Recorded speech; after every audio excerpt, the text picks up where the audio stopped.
Samahan niyo kaming pasyalan ang sikat na Fuji flower tuwing spring season at uminom ng traditional Japanese matcha sa ganito kagandang view.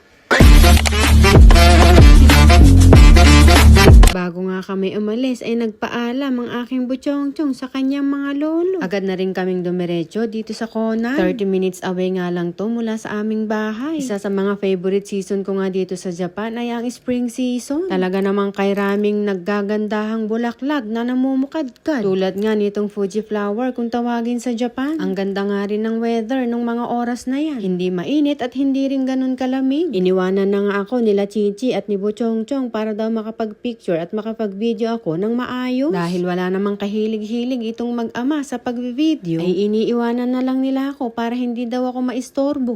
Hindi ko alam kung mabait sila o ayaw lang talaga nila akong makasama sa lakad. Ani? Oh no! Pagkatapos ko ngang picturean at videohan ang sarili ko, hinanap ko na rin sila at kay lungkot naman ka ako na naglalakad ng mag-isa.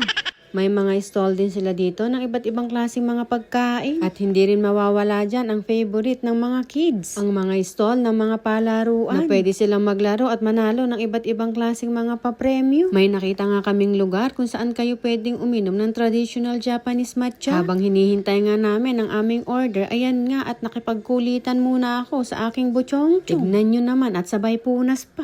Eto na nga at dumating na rin ang aming in-order. Hindi mawawala ang sweets na bagay sa mamait-mait na matcha. Nagustuhan nga rin ng aking butsyongchong ang matcha kahit medyo mapait. Inubos niya nga lang yung lahat na matamis na mochi. Halatang hindi nga talaga napaitan.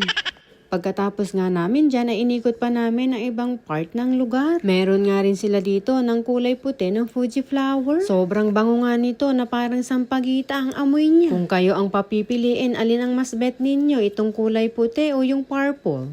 That's it for today's vlog. Thank you for watching. Bye!